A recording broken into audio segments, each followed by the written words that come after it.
In this episode of the Leverage Podcast, Nick talks with Sharon Salzberg, pioneer in the field of meditation, a world-renowned teacher, and New York Times bestselling author. Sharon's played a major role in introducing meditation to Western mainstream culture.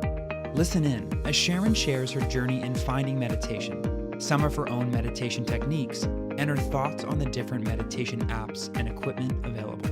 Visit podcast.getleverage.com to download our free podcast cheat sheet with the main takeaways from this episode. Welcome back to the Leverage Podcast. Today I have a very special guest, my friend Sharon Salzberg. Sharon's a pioneer in the field of meditation, a world-renowned teacher, and New York Times bestselling author. She's authored over 10 books, and you're working on your 11th now, including the New York Times bestseller, Real Happiness, and her seminal work, Loving Kindness, and her 2017 released Real Love, The Art of Mindful Connection. Sharon's played a crucial role in bringing meditation and mindfulness to the West and into mainstream culture since 1974, when she first began teaching. She's a regular columnist for On Being, a contributor to the Huffington Post, and the host of her own podcast, the Metta Hour, M-E-T-T-A, with over 70 episodes. You can learn more at sharonsalzberg.com, SharonSalzberg.com. And also randomly, Sharon and I met recently at Dina Kaplan's Mela retreat in Sedona, which is beautiful. You're going to be going to the one in Tulum in February, right? Yes, she's not in Tulum, it's in Cancun. It is and then in Cancun, they're doing something after. Yeah. And randomly, we live 6 blocks away, so we get to do this in person. And you still randomly live in this building that I'm in. That's right. So we have a lot in common. So anyways, thank you so much for being on the show. Oh, well, thank you for having me. So I have a lot of questions, and I'm new to meditation. Actually, when I met you at the retreat, that was my first experience in meditation. So I kind of wasn't one of those people that went in with a lot of background in it. So just curious, how did you get into meditation in the first place? Well, I went to college when I was 16, a proud product of the New York City public school system, which at least then, liked to have people skip grades. And I was going to the State University of New York at Buffalo. And when I was a sophomore, I took an Asian philosophy course, almost kind of randomly, because it was a philosophy requirement. And I thought, oh, that fits nicely into my schedule. And it really blew my mind in many ways. It was a very profound experience for me. And in the context of that course, I heard that there was such a thing as meditation. And I'd had a very traumatic, chaotic childhood, and like many people do, I sort of didn't know what to do with all of those feelings inside of me. And then I heard there were techniques, there were methods that you learn to use, and you would be happier. And so I was like 17 years old, and I thought, wow, there's something that, I don't know why, it's like this wild intuition. I wish I could bottle it. And I looked around Buffalo, New York, and this, of course, was a long time ago. It was before there was a yoga center on every corner. It was before mindfulness was like a thing. You couldn't Google mindfulness. You couldn't Google anything because there was no Google. But the university had a project, or it had like a department of an independent study program.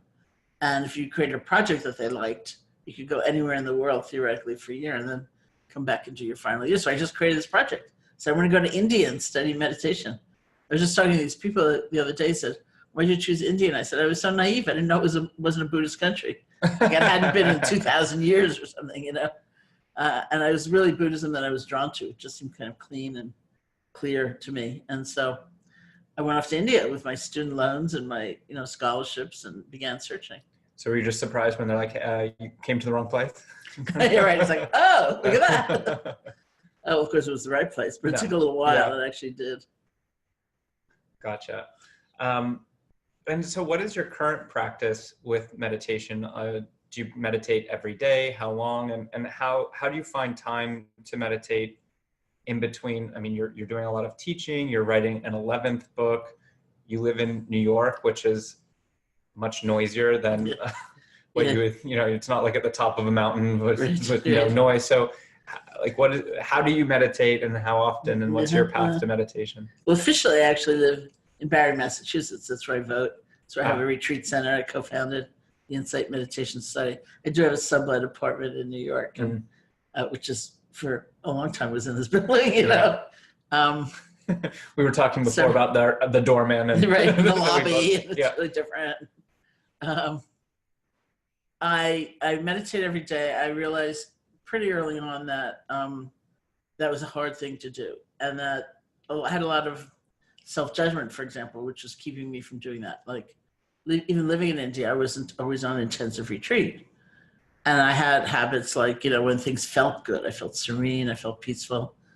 I think, oh, good, I'm going to live in India for the rest of my life feeling exactly like this. And when I was tired, when my knee hurt, when I was restless, when I was bored, I'd get up. I think, oh, this doesn't work. And I finally went to one of my teachers, this man named Manindra, and I described that pattern.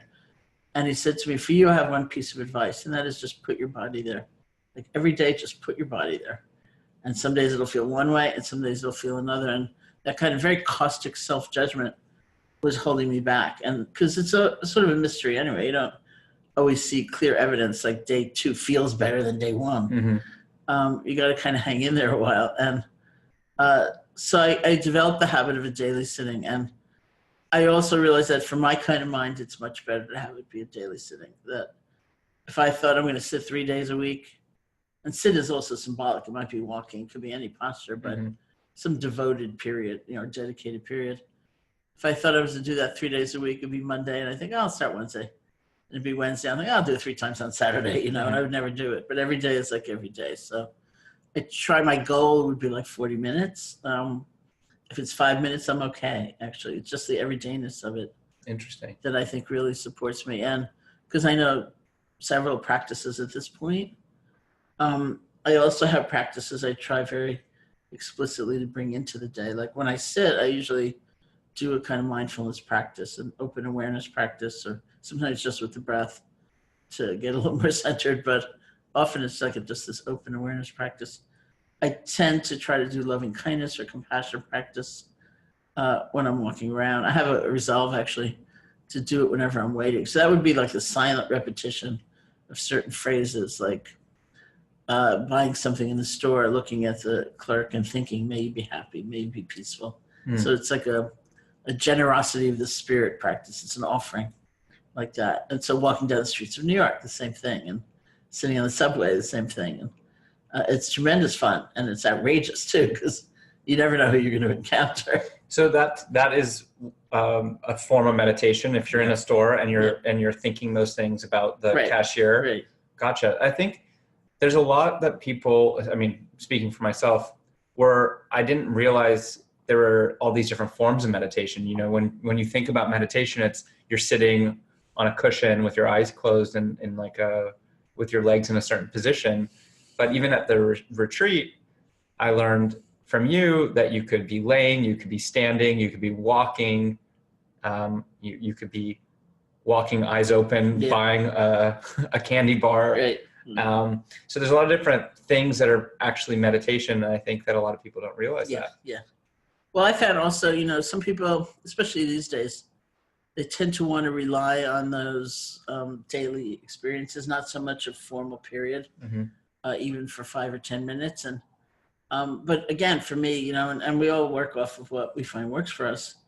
If I have that dedicated period of, say, 20 minutes in the morning of sitting or just walking back and forth, not like taking a walk, it's much easier for me when I go into that store and I'm looking at the clerk and I'm busy and I'm, you know, rushed and it is New York and to actually do it. What's your trigger to start thinking, oh, let me do love and kindness right now. Let me say these things in my head about the clerk. What triggers you to think that, like, versus just walking around constantly and thinking about nothing but that, you know, what? Well, I could. I mean, that would be nice too. You know, like, it's intentional. You know, people set out these intentions. Like, probably the most famous one these days is from Thich Nhat Hanh, who said, "Don't pick up your phone on the first ring. Let it ring 3 times and breathe. And then you pick it up." So I use that idea of waiting. You know, like I consider every mode of transportation waiting because I'm waiting to get to the other place. So I go sit down on the airplane, which is too common. And it's so easy to be upset and, freaked out. And instead, the fact that I am on the airplane is my signal. Like, let's do some minutes of loving kindness, and or walking down the streets of New York. So it's very intentional. Gotcha. So what's your process when you're doing the morning meditation? Is it always at the same time? Do you kind of block that off like people go to the gym at a certain time? Are you doing it at the same time every day, and then you get these bonuses like throughout the day if you get to it? No, I mean, I think that would be the smart thing to do. And I think, very kind of modern teachers are looking at things like habit formation and the science of habit formation. Because this is a tough thing. Even I've had neuroscientists pretty recently, within the last couple of years, say to me, if you do 9 minutes, what they found is that if you do 9 minutes of mindfulness practice a day and 7 minutes of loving kindness practice a day, your brain will change in all the ways that we want brains to change. Everything changes our brain, but that will have a positive impact. And so it takes about a month, apparently, to So if you do every day for 9 minutes for a month, so it's not that much. No, it's not that much. Yeah, it's 270 minutes total. Your brain changes. Yeah. But what's changing? The chemical, apparently the pathways change, and interesting. And the actual material changes. People will say your amygdala will shrink, and that's the seat of fight or flight, and that the other parts of your brain will actually thicken in terms of like executive function and clear thinking and memory and all kinds of things. So I usually say to the scientists, who are usually my friends these days, I say, I would if I'd go for the bare minimum, like maybe you could lengthen that a little bit, but even that is hard, which astonishes me. It's actually quite difficult to have a daily practice. And so we all look to what supports us in doing that. Have you done brain scans and seen like for yourself if your brain has changed? I've only given my brain to science once. Although, people talk about it. It wasn't an fMRI, which is what they usually do. But I had a friend who at the time was at Yale trying to develop this cap. Because fMRIs are expensive. They're obviously stationary. They're bulky. You can't schlep them everywhere, So they're trying to find alternative means of having those kind of measurements. And so what he was doing was he was basically trying to improve the cap. And so I was staying with him when he was at Yale, and he, it took forever to put it on, like in the gel and the whole thing. And then he asked me to meditate for like a 2-minute, he said 1, I made him get up to 3 interval, and then describe what my experience had been. So, and he wanted to know, like if I said I got sleepy, he'd say, was that in the beginning or the middle or the end?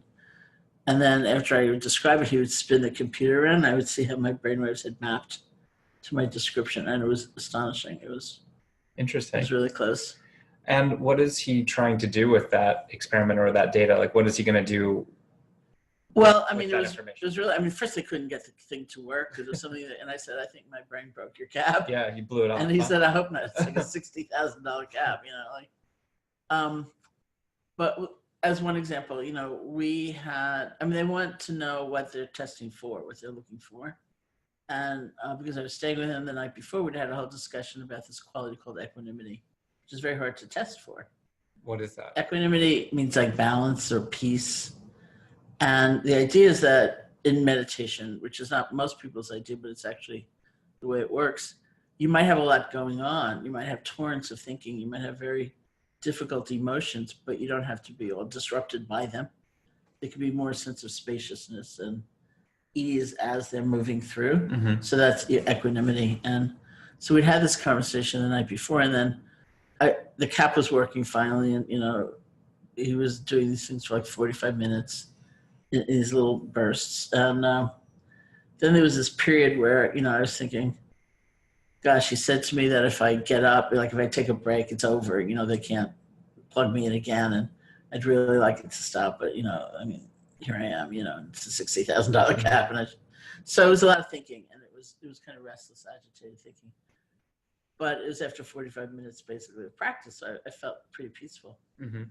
And so I was describing all this to him, and then when he spun it around, my brain waves weren't like crazy, even though my thoughts were Interesting. pretty agitated. And he said, "Remember you asked about equanimity?" He said, "That's equanimity." Very cool. Yeah, it's very cool. Wow. Mine would be all over the place. Oh, not tomorrow, maybe. Maybe. Not the next day. So you've mentioned a couple of different types of meditation so far. You've mentioned mindfulness. You've mentioned love and kindness. There's a bunch, right? There's TM, et cetera. What can you quickly give an overview what the differences are between all these different types? Oh, I've never actually done TM, so I can't Interesting. really, speak to that with any real authority, just from the outside. Though it's a mantra meditation, so within a Buddhist framework, they would place it as concentration. So I don't think they agree with that, So within sort of the Buddhist context, there are different ways of looking at meditation. One is and they all support each other. They all work together well, but there are different ways qualities can be emphasized. So you can do a concentration practice where you have one object, whether it's the breath or a mantra or an image or sound or something. Is that TM? Well, from the outside, I'd say yes, that's TM. Mm-hmm. But even within Buddhism, you can do mantra or you can do the breath or something like that. And when your attention goes anywhere else, your goal is to gently let go and come back, and gently let go and come back. So you're kind of gathering the energy and the attention, which could be really wild and all over the place. And so that really helps you be much more centered and present with your experience, not so bound to kind of useless thinking about the past and the future, not so anxious either. And then we expand that to a mindfulness practice where you're not just with the breath, but you're also, when something happens predominantly like a strong sensation, you with that sensation, and or an emotion happens very strongly. And there we're trying to discern, and we can discern the difference between our actual experience and what we might be adding to it. So a good example with physical discomfort would be what most people do is very quickly add, what's it going to feel like tomorrow? What's it going to feel like next week? What's it going to feel like next month? And so we've got this kind of anxious projection into the future. We do the same with heartache. We do the same with disappointment. So we've not only got the actual experience, which might be kind of difficult, we've now added the story. It's only going to get worse, and so we can separate that if we're mindful enough and come back to the actual experience. And so we kind of see the difference. So it's about insight. It's about understanding, seeing our patterns, seeing ways to be happier. Because part of those stories are very, they're assumed. We're told, compassion is stupid or leaves you weak or too vulnerable. But is that actually our experience? Things like that. And then loving kindness is a whole other stream of techniques. And again, they all work together, but I usually call them the stretch. I find them very interesting. It's like realizing I have certain ways of paying attention. It's like a habit or a rut, and that I can move beyond those just to experiment. So if, for example, my habit at the end of the day and thinking about myself is only to remember the mistakes I made pretty much and things I could have done better and what didn't really work, I can stretch and kind of say, anything else happened today? Any good within me, or or just simply wish myself well. Or that example of going into the grocery store. It was actually very close to here. I have one example of when I was living on this block, and I have a friend who's a writer who was living down the street at the time, and he talked about going into the store just on the corner and pretty well seeing the same woman working there all the time and just being completely indifferent to her. He never really paid attention to her. He said, for all I realized, she was a living, breathing human being who wanted to be happy just as I did. She might as well have been a cash register with arms. And he was so shocked at himself that he decided he was going to go in there and pay complete attention to her. And he did that, and the first thing he noticed was that she was singing along to the radio, and she had an incredibly beautiful voice. So he told her that. And so I have a whole story about my hearing that and then going in there and what happened. But it's like the day you go in there and you realize I so look through this person or Mhm. look around them. I'm going to look at them. That's the stretch. Interesting. So that's why you would say the phrases silently. Yeah, I definitely am not. I'm definitely the one that's not paying very close attention. Um, so back to what is meditation. It was interesting to learn that you could walk, you could sit, you can go to a cash register and think these things. So is there a kind of a definition of what meditation is? Like, I know some people might claim like running or swimming could be a form of meditation. So what did all these things kind of have in common to call it a meditation? What they have in common is attention training. And you're training attention to be more refined. So not so cluttered with like, pushing away, if that's our habit, or projection into the future. More present, more whole, because we've gathered that energy together. And in a way more flexible, because we might even realize, let's say you're in a meeting and you're looking at, or here's another example. I gave a talk the other night at the Moth, the storytelling organization, which I'd never done before. Yeah, I've been to one of those before. Wait, was it in Cooper Square? Yeah. It was cool. It's different. Yeah, it's very different. And it's like 10 minutes and highly rehearsed, and they rehearsed me again. It was like, and it was, when I got up there, I was the last person that night, and it was pitch black. I couldn't see a single face, which is not my usual, mode of presenting. So it was kind of eerie too. And, there's just that sense of terror, and I was happy with the story I chose because it had to do with incredible terror about public speaking. So it was sort of like demonstrating it and defying it at the same time that I was telling it. And, there's a way in which we might realize, I'm really, people tell me all the time, I have stage fright, I'm a performer, I'm a poet, I'm a business person. I have to do these presentations, I can't bear it. And there's a way of sensing that audience, even if you can't see them, and doing those phrases. And then that horrible sense of like, they're the other out there waiting to judge me, that can dissolve, and there's much more of a sense of, oh, we're just here together. Something like that. Interesting. Yeah, that place was, I wish I would have gone to it. It's such an interesting place. In New York, you get all these kind of interesting things. We're really lucky to live where we live. So I like to play chess in Washington Square Park with the hustlers, speed chess. And I find when I'm playing chess, I can really get lost in it. And it's one of the few things that I can do where I'm really focused and not thinking about other things. So is it safe to say that is a type of meditation? So if I play chess every day, I could say that I'm doing a daily practice of meditation? You could. That would be, we would call that concentration primarily, because you're not necessarily looking at the things that are coming up, that could potentially be distracting you. You're very focused, which is great. So my brain's not going to change if I do 9 minutes of chess a day for a month? It might, actually. I bet it would change, but you could get fuller change. But because this goes back a little bit to what you said about running and swimming, because people often ask that, and I'd say, yes, that can be your meditation. And I'm mostly concerned as a teacher with everybody having something they could use anywhere. So what if you're at work and, tempers are flaring and people are yelling and you're getting anxious? There's no pool, you can't start running around the office. What are you going to draw on? What's going to be there for you? What resource? And so it would be the breath. It would not be your swimming. But it's still a great thing to do. Gotcha. Is there such a thing as meditating too much? Of course, apart from not doing your work and financially getting impacted if you just meditate all day. But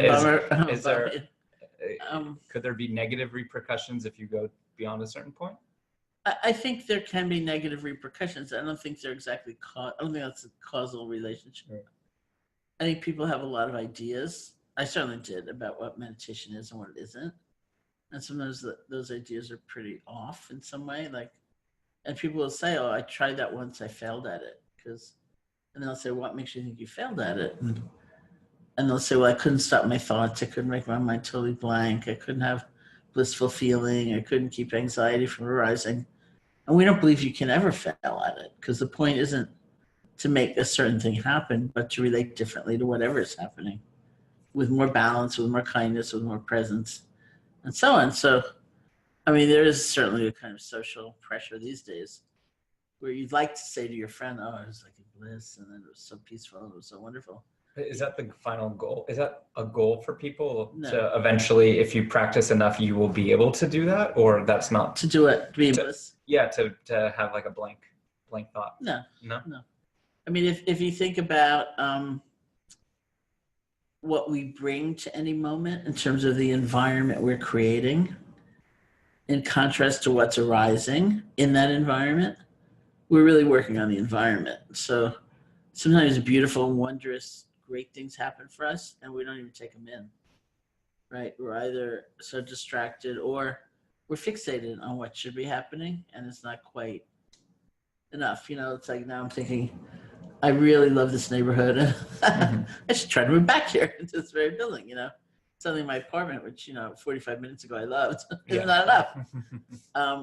So there are lots of ways we don't really take in the joy that even is presenting itself, or we feel guilty about it. There are lots of reasons, or certainly with painful feeling, we have a lot of habits, both cultural and personal. I failed, that's why I'm hurting. I should be in control at all times, and the fact that I'm not is why things have gone awry. It's only me. I'm in isolation. I'm all alone. We have a lot of that going on, and so that's really where and even neutral experience. We get sleepy, we get numb. It's not stimulating enough to feel alive in. So what we're working with is how each of those is met, not trying to stop the painful stuff from coming in, have only the pleasant or the neutral stuff there. And that's very hard for people to believe. It's very different than maybe anything else we do. So you can't fail at it. It's really fine, whatever you're experiencing.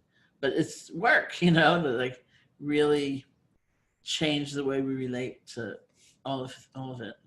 Because I sometimes go to Mindful, which I know you teach at down the street, and I'll sit and I'll literally just be thinking about work pretty much the whole time.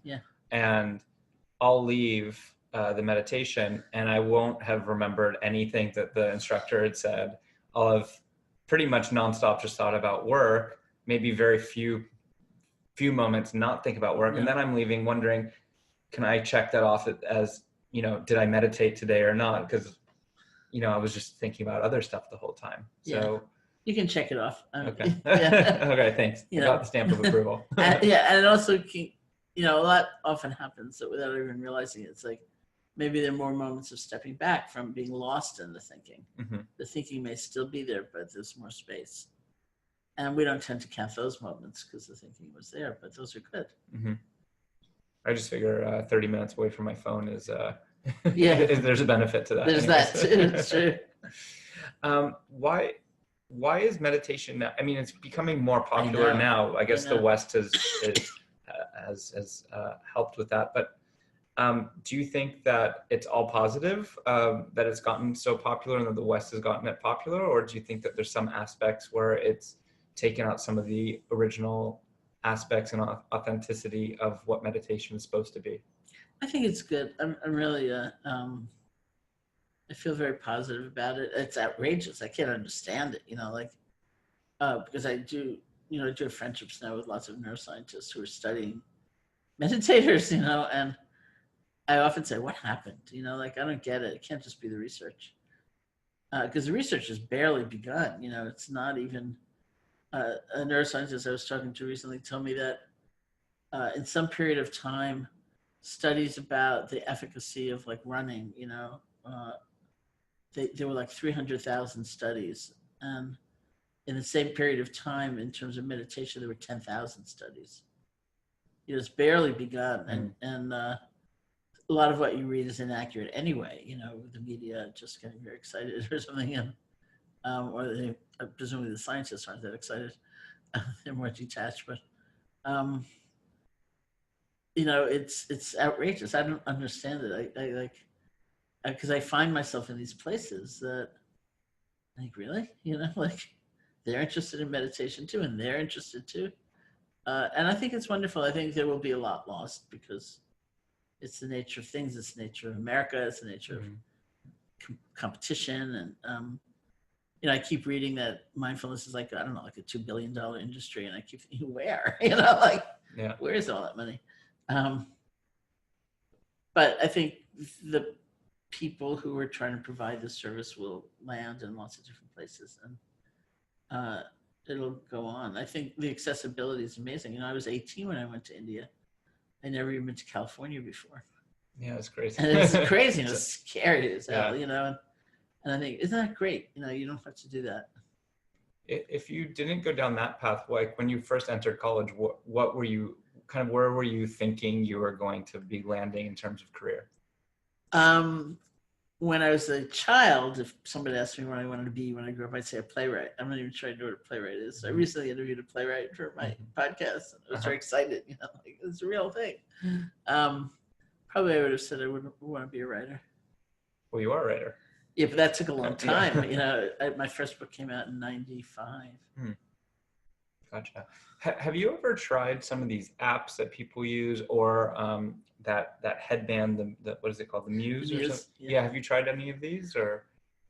Somebody gave me a Muse. I don't know where it is exactly. Some move from one sublet to another. It's somewhere. I am on several apps, but I don't use them. I kind of hold them. I don't know about the Muse so much. Probably it's the same, I hold them in the way I just answered about swimming and running. They can be incredibly helpful, and for people who like guidance, even just to stay awake, it can be incredibly helpful. And what are you going to do if you're in a situation where you can't find it, And so I really encourage people, at least sometimes, to do just like the bare bones thing, like no equipment, no, at least sometimes, because then there is that sense of confidence that grows, and which I think is important. I think the apps too are great, that there's sometimes people write to me, like on my website, and it's like, I have no community, I have no support, I don't quite know what I'm doing, I'm really drawn to this. And I remember once I kind of blithely thought, oh, everyone, it's like, it's everywhere. You just like Google, like the name of the town. So I wrote to this person, I said, well, where are you? And then they wrote back some like totally remote thing. I said, no, it's not everywhere actually. You need an app. You need an online community. You need something else. And it's there, which is wonderful. Are there like virtual meditations you can do, and you can log into a live meditation somewhere? I think it's coming, or it may even exist, but California.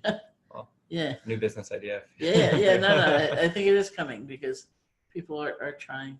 Well, now you have that like the Peloton where you can like virtually do spinning and bike riding. So, maybe we'll find that crossover to meditation. Yeah. So I want to be respectful of your time. Just curious though, what's next for you? I know you have a book. What is the topic of the book, this 11th book that's coming out? Number 11, actually, I was in the rare position of having my most recent publisher approach me with the topic. And interestingly enough, it's the same topic that I approached them with 3 years ago, which they turned down.